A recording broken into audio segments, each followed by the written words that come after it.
మహారాష్ట్రలో భారీ మెజార్టీ దిశగా మహాయుతి దూసుకువెళ్తుంది. ఎన్నికల ఫలితాల్లో ఎన్డీఏ కూటమి జోరు ప్రదర్శిస్తుంది.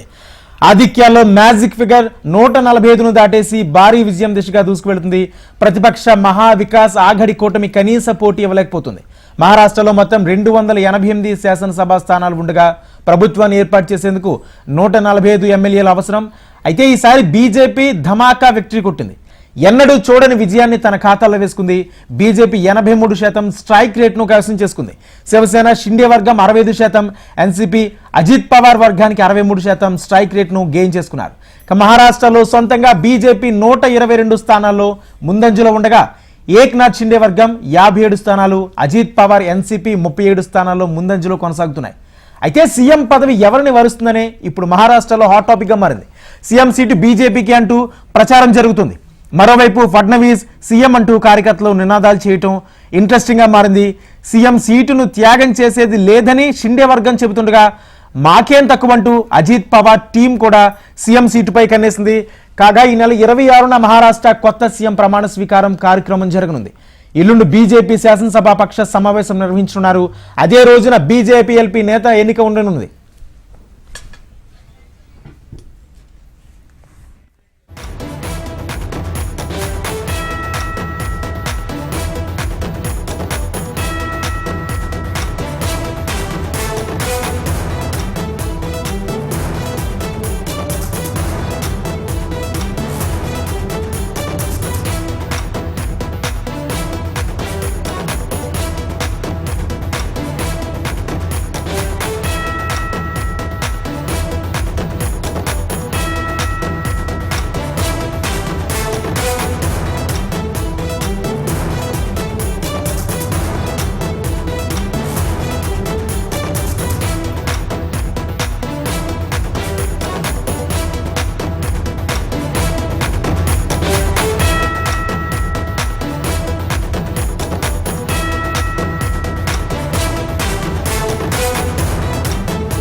మహారాష్ట్రలో భారీ మెజార్టీ దిశగా మహాయుతి దూసుకువెళ్తుంది. ఎన్నికల ఫలితాల్లో ఎన్డీఏ కూటమి జోరు ప్రదర్శిస్తుంది.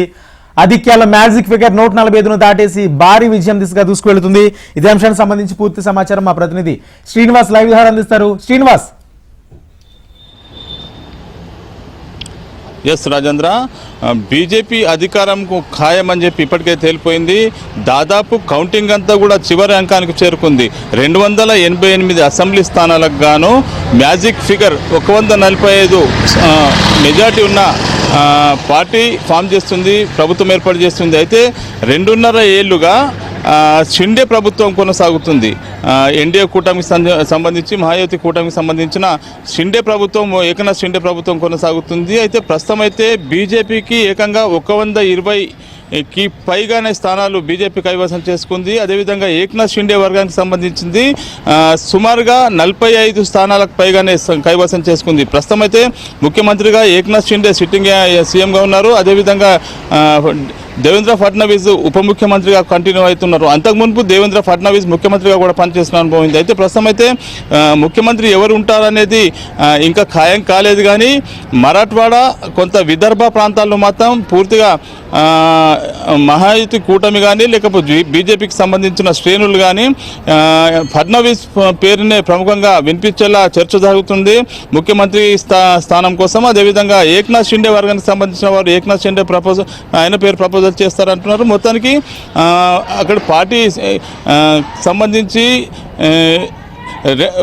మరో 2 రోజుల్లో శాసనసభ పక్షం సమావేశం కానుంది. దాని తదనంతరం ముఖ్యమంత్రి పేరును ఖరారు చేసి ప్రమాణ స్వీకారాన్ని నిర్వహించే కార్యక్రమం చేపట్టనున్నారు. అయితే ప్రస్తుతం అయితే ఎన్నికల ఫలితాలంతా కూడా బీజేపీగా క్లీన్ స్వీప్గా కనిపిస్తూ ఉంది. బీజేపీ కూటమికి సంబంధించి దాదాపు 145 మ్యాజిక్ ఫిగర్ చేరుతుందా లేదా అనేది పెద్ద ఎత్తున చర్చ సాగింది. ఎందుకంటే ముందు నుంచి కూడా మహాయుతి కూటమి, అదేవిధంగా కాంగ్రెస్కు సంబంధించిన ఇండియా కూటమి ఏదైతే అగాడి ఉందో 2 వర్గాల మధ్య పరస్పరంగా నువ్వా నేను అన్నట్టు చాలా స్థానాల్లో పోరు జరిగినట్లుగా మనకు కనిపించింది. అయితే ప్రజానీకం మాత్రం వినూత్నంగా తీర్పిచ్చారు. గతంలో ఎన్నడూ లేని విధంగా ఏకపక్షంగా బీజేపీ వైపు మొక్కు చూపినట్టుగా తెలుస్తుంది.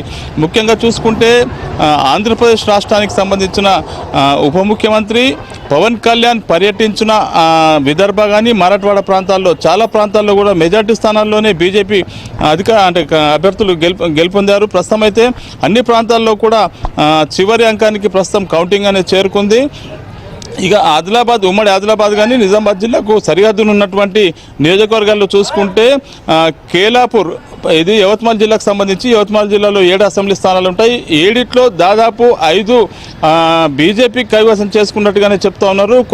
ఇంకో 2 కన్ఫ్యూజన్లు కొనసాగుతున్నాయి. ప్రస్తుతం కేలాపూర్కు సంబంధించి మెజార్టీగా అంటే 25,000 మెజార్టీతో కాంగ్రెస్ అభ్యర్థిపై బీజేపీ అభ్యర్థి గెలుపొందారు. అదేవిధంగా కిన్వట్ ఏదైతే నాందేడ్ డిస్టిక్ ఉందో నాందేడ్ డిస్టిక్ సంబంధించి కిన్వట్ నియోజకవర్గంలో కూడా బీజేపీ మొదటి నుంచి కూడా దాదాపు 8 నుంచి 12 రౌండ్ల వరకు కూడా 12 నుంచి 15,000 ఓట్ల వెనుకబాటులో ఎన్సీపీ అభ్యర్థిపై ఉండే చివరికి కేరామ్ బీజేపీ అభ్యర్థి కేరామ్ దాదాపు 6,000 పైచిలకు మెజార్టీతో గెలిచే అవకాశం ఉంది. అక్కడ కూడా కౌంటింగ్ అంతా కూడా చివరి అంకానికి చేరుకుంది. మరో 2-3 రౌండ్స్ కౌంటింగ్ మాత్రమే మిగిలి ఉంది. ప్రస్తుతం అయితే అన్ని ప్రాంతాల్లో ఏదైతే విదర్భ ప్రాంతానికి సంబంధించి బలాల్పూర్ అంటారు, బలార్షా, ఈ బలార్షాలో కూడా సిట్టింగ్గా ఉన్నటువంటి బీజేపీ అభ్యర్థి భారీ మెజార్టీతో గెలుపొందినట్లుగా తెలుస్తుంది. ప్రస్తుతం మరాఠవాడ, విదర్భ ప్రాంతాల్లో కొంత కాంగ్రెస్కు ఎడ్జ్ ఉండవచ్చు అని చెప్పి మొదట భావించారు. ఇందుకు సంబంధించి రేవంత్ రెడ్డి, తెలంగాణ ముఖ్యమంత్రి రేవంత్ రెడ్డి 2 ప్రాంతాల్లో కూడా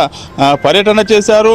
ఏదైతే దిగ్రస్కు సంబంధించిన నియోజకవర్గం ఉందో అక్కడ మన దగ్గర పనిచేసినటువంటి గత అసెంబ్లీ ఎన్నికల వరకు పీసీసీకి సంబంధించి ఇన్ఛార్జిగా వ్యవహరించారో ఆయన మాణిక్రావు ఠాక్రే అక్కడ బీజేపీ అభ్యర్థి చేతిలో కొంత మొదటి నుంచి వెనుకబడ్డప్పటికీ మళ్ళీ 14వ రౌండ్ నుంచి స్పీడ్ అందుకున్నారు.